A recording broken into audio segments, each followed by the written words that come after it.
폭풍 전야의 고요함을 믿지 마십시오. 당신이 보고 있는 차트의 붉은 숫자는 조작된 환영에 불과합니다. 지난주은 가격이 불가사의하게 폭락했을 때 대중은 공포에 질려 매도 버튼을 눌렀습니다. 하지만 진짜 현장은 피 냄새를 맡은 상어들로 들끓고 있었습니다. 런던의 은 임대 금리를 보십시오. 오랫동안 0%에 머물러 있던 이 수치가 순식간에 6.1%로 치솟았습니다. 이것은 단순한 숫자가 아닙니다. 이것은 시장이 비명을 지르고 있다는 증거입니다. 실물, 은이 사라지고 있다는 명백한 신호입니다. 누군가 필사적으로 은을 빌리려 하고 있고 그 대가는 치명적일 정도로 비싸졌습니다. 지금부터 제가 보여드릴 것은 차가운 런던의 금고에서 시작해 뜨거운 상하이의 거래소로 이어지는 거대한 금융 범죄의 현장입니다. 우리의 이야기는 한 남자의 오만함에서 시작됩니다. 그의 이름은 미스터 비엔, 혹은 시장에서 미스터 비욘드라고 불리는 인물입니다. 그는 단순한 투자자가 아닙니다. 그는 도박사입니다. 그리고 이번에 그는 자신의 운명뿐만 아니라 전 세계 은시장의 운명을 건 거대한 도박을 감행했습니다. 그는 무려 450톤, 온스로 환산하면 약 1,500만 온스에 달하는 은을 공매도했습니다. 상상해 보십시오. 1,500만 온스입니다. 하지만 여기에 치명적인 결함이 있습니다. 그가 시장에 내다 판 그 막대한 양의 은은 실제로 그가 소유한 것이 아닙니다. 이것은 네이키드 숏, 즉 무차입 공매도입니다. 그는 존재하지 않는 유령을 팔았습니다. 그는 가격이 떨어질 것이라는 확신 하나만으로 허공에서 은을 만들어 팔아치운 것입니다. 하지만 시장은 그가 예상한 대로 움직이지 않았습니다. 덫은 그가 놓았지만 그 덫에 걸린 것은 바로 그 자신이었습니다. 상하이 선물 거래소의 전체 은 재고량보다 130%나 많은 양을 공매도한 그의 포지션은 결국 시스템의 경보를 울렸습니다. 중국의 세무당국과 규제기관들이 들이닥쳤습니다. 그들은 정중하게 노크하지 않았습니다. 그들은 비엔의 거래 계좌를 동결시켰습니다. 이제 그는 더 이상 추가적인 공매도로 가격을 찍어 누를 수 없습니다. 그는 도간에 든 쥐가 되었습니다. 더 충격적인 것은 이 모든 사실이 블룸버그와 같은 서방 언론에 아주 상세하게 유출되었다는 점입니다. 이것은 우연한 정보 유출이 아닙니다. 이것은 규제 당국이 의도한 공개 처형입니다. 그들은 전 세계에 메시지를 보내고 있는 것입니다. 이제 상황은 2008년 폭스바겐 사태나 2022년 니켈 사태 때와 섬뜩할 정도로 닮아가고 있습니다. 비엔은 1,500만 온스의 은을 갚아야 합니다. 계좌가 동결된 상태에서 그가 할 수 있는 유일한 일은 시장에서 은을 사들이는 것뿐입니다. 하지만 어디서 사들일 수 있겠습니까? 상하이 선물 거래소의 금고는 이미 텅 비어가고 있습니다. 지난 금요일 하루 만에 전체 재고의 약 20%가 흔적도 없이 사라졌습니다. 현재 남아있는 재고는 고작 1,120만 온스, 350톤에 불과합니다. 비엔이 갚아야 할 450톤보다 턱없이 부족한 양입니다. 이것이 바로 제가 말한 역설입니다. 장부상으로는 은이 넘쳐나는 것처럼 보이지만 실제 금고 문을 열어보면 쥐새끼 한 마리 지나가지 않는 황무지입니다.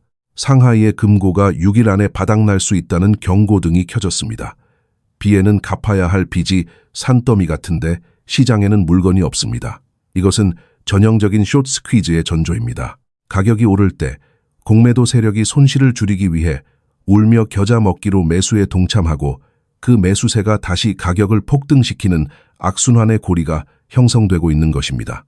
미스터 비엔은 지금 식은땀을 흘리며 모니터를 바라보고 있을 것입니다. 하지만 그가 흘리는 땀방울 하나하나가 곧 은 가격의 폭등을 예고하는 신호탄입니다. 늑대들은 이미 피 냄새를 맡았습니다.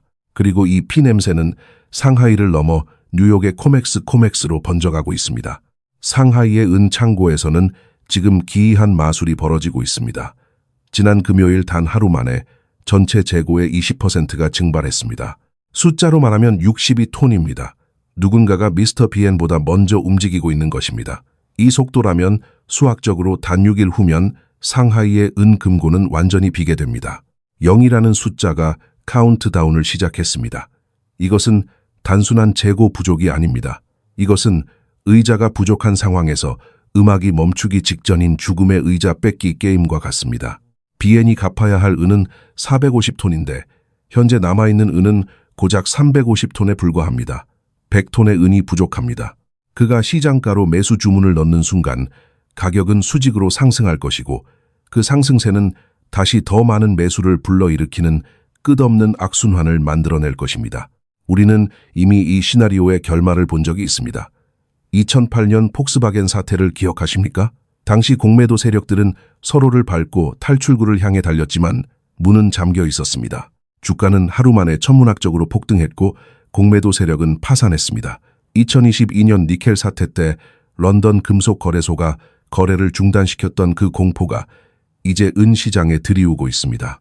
런던의 은 임대 금리가 6.1%까지 치솟았다는 것은 시장 내부자들이 이미 비명을 지르고 있다는 증거입니다.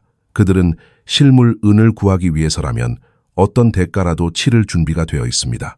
왜냐하면 종이 계약서는 위기 상황에서 휴지 조각이 되지만 금속은 영원하기 때문입니다. 더욱 심각한 징후는 바로 백워데이션 현상입니다. 정상적인 시장에서는 미래에 받을 물건이 당장 받는 물건보다 비싸야 합니다. 보관료와 이자가 포함되기 때문입니다. 하지만 지금은 정반대입니다. 당장 손에 셈 수 있는 현물은 가격이 선물 가격보다 더 비싸게 거래되고 있습니다. 이것은 시장이 붕괴 직전이라는 가장 강력한 경고음입니다. 시스템은 지금 당장 은을 내놓으라고 소리치고 있지만 창고는 텅 비어가고 있습니다. 상하이에서 시작된 이 불길은 이제 태평양을 건너 서방 세계의 금융 심장부로 번져가고 있습니다. 그곳에는 상하이보다 더 크고 더 위험한 폭탄이 시계바늘을 돌리고 있습니다. 바로 뉴욕의 코맥스입니다. 상하이에서 타오른 불길은 이제 태평양을 건너 서방 세계의 금융 심장부인 뉴욕 코맥스의 지하 금고까지 집어삼키려 하고 있습니다. 모든 시선이 다가오는 2월 27일에 고정되어 있습니다. 이날은 단순한 달력 위의 날짜가 아닙니다. 3월물은 인도 개시일인 이날은 지난 수십 년간 시장을 지배해온 거대한 종이은 제국이 마침내 심판대에 오르는 날입니다. 코맥스의 상황은 단순한 공급 부족을 넘어 수학적으로 불가능한 파멸의 영역에 진입했습니다. 투자자가 당장 실물로 인출할 수 있는 등록 재고의 수치를 보십시오. 작년 10월 1억 6,700만 온스였던 재고는 불과 몇 달 만에 1억 300만 온스로 급감했습니다. 무려 38%가 증발해버린 것입니다. 매일 78만 5천 온스가 썰물처럼 빠져나가고 있으며 이 속도라면 3월 초에는 고작 8,500만 온스만이 남게 될 것입니다. 하지만 여기에 진짜 공포가 숨어 있습니다. 3월물 선물 계약의 미결제 약정은 현재 4억 3천만 온스에 달합니다. 이것은 종이 위에 적힌 청구권입니다. 수학은 잔인할 정도로 명백합니다. 8,500만 온스의 실물 대 4억 3천만 온스의 종이 계약이 맞서고 있습니다. 만약 계약 보유자 중 단 25%만이 현금 정산 대신 실물 인도를 요구한다고 가정해 봅시다. 그 경우 거래소는 즉시 1억 온스의 은을 내주어야 합니다. 하지만 금고에는 8,500만 온스밖에 없습니다. 이것은 뱅크런입니다. 이것은 명백한 채무 불이행입니다. 만약 요구 비율이 50%로 늘어난다면 필요한 양은 2억 1,500만 온스가 됩니다. 시스템은 붕괴할 수밖에 없습니다. 이것은 마치 음악이 멈췄는데 앉을 의자가 모두 사라져버린 죽음의 의자 뺏기 게임과 같습니다. 지난 2월 첫 며칠 동안 이미 1,900만 온스가 인도되었습니다. 이는 작년 2월 한 달 전체 인도량과 맞먹는 수치입니다. 스마트머니는 이미 냄새를 맡았습니다. 그들은 더 이상 종이 돈을 믿지 않습니다. 그들은 진짜 금속을 원하고 있고 그 금속을 손에 넣기 위해 코맥스의 문을 부수고 들어오고 있습니다. 상하이의 나비 효과가 뉴욕에서 거대한 쓰나미를 일으키고 있습니다.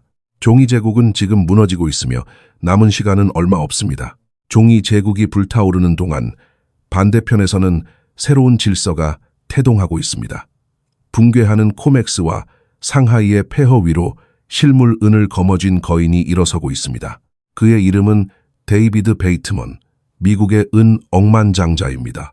그는 미스터 비엔의 완벽한 대척점에 서 있는 인물입니다. 비엔이 존재하지 않는 은을 팔아치우며 시장을 교란했다면 베이트먼은 자신의 광산 주식을 모두 처분하고 그 돈으로 진짜 은을 사들이고 있습니다. 그가 매입한 은의 양은 1,500만 온스입니다. 우연이라고 하기에는 너무나 섬뜩한 숫자입니다. 이것은 정확히 미스터 비엔이 공매도한 양과 일치합니다. 이것은 단순한 투자가 아닙니다. 이것은 전쟁입니다. 한쪽은 서류상의 숫자만으로 시장을 지배하려 했던 골리앗이고 다른 한쪽은 차가운 금속의 무게를 믿는 다윗입니다. 베이트먼은 처음에는 PSLV를 통해 은을 매입했지만 이제는 1000온스짜리 실물발을 직접 사들이고 있습니다. 그는 종이 은을 신뢰하지 않습니다. 그는 자신이 만질 수 있고 소유할 수 있는 진짜 자산으로 불을 옮기고 있습니다. 그는 알고 있습니다. 종이는 불에 타면 재가 되지만 은은 영원히 남는다는 사실을 말입니다. 이 전쟁에서 시간은 실물 보유자의 편입니다. 어머니 자연조차도 이제 공매도 세력에게 등을 돌렸습니다. 역사상 처음으로 지난 2년 연속 전 세계에서 단 하나의 주요 금광이나 은광도 발견되지 않았습니다. 새로운 공급은 없습니다. 땅속의 자원은 고갈되었고 인도와 중국은 남은 재고를 블랙홀처럼 빨아들이고 있습니다. 2025년 한 해 동안 인도는 전 세계 은 생산량의 4분의 1을 혼자서 수입했습니다. 공급은 끊겼고 수요는 폭발하고 있으며 창고는 비어가고 있습니다. 이제 무대는 완벽하게 세팅되었습니다. 성냥불은 던져졌고 화약고는 문이 열려 있습니다. 남은 것은 단 하나, 폭발뿐입니다. 재판은 끝났습니다. 배심원들은 평결을 내렸고 이제 우리는 집행만을 기다리고 있습니다. 시장을 짓누르던 거대한 억압의 시대가 종말을 고하고 있습니다. 폭발은 선택의 문제가 아니라 시간의 문제입니다. 월스트리트의 차가운 소음 속에서 진실을 꿰뚫어보는 자, 은의 현자라고 불리는 마이클 올리버가 침묵을 깨고 입을 열었습니다. 그는 단순한 차트 분석가가 아닙니다. 그는 시장의 거대한 구조적 모멘텀을 읽는 예언자입니다. 그의 목소리는 차분하지만 그가 제시하는 미래는 전율을 일으키기에 충분합니다. 그는 다가오는 올여름, 불과 몇 달 뒤면 우리가 상상조차 하지 못했던 가격을 목격하게 될 것이라고 경고합니다. 은 가격이 온스당 $300, 아니 500달러에 도달할 것이라는 그의 예측은 단순한 희망사항이 아닙니다. 이것은 붕괴하는 화폐 시스템이 토해내는 마지막 비명입니다. 대중은 이것을 망상이라고 비웃을지도 모릅니다. 현재의 가격에서 어떻게 수십 배가 뛸 수 있냐고 반문할 것입니다. 하지만 그들은 잊고 있습니다. 금융시장에서 가장 위험한 단어는 이번에는 다를 것이다라는 말입니다. 역사는 반복됩니다. 아니, 이번에는 더 잔혹하게 반복될 것입니다. 역사의 페이지를 넘겨 1979년을 기억해 보십시오. 당시 은시장은 지금처럼 지루하고 조용했습니다. 그러나 헌트 형제가 불을 당기고 대중의 심리가 요동치자 은 가격은 불과 5개월 만에 4배가 폭등하며 $50를 돌파했습니다. 그것은 이성이 지배하는 시장이 아니었습니다. 그것은 생존 본능이 지배하는 시장이었습니다. 지금 우리는 그때와 똑같은 폭풍 전야에 서 있습니다.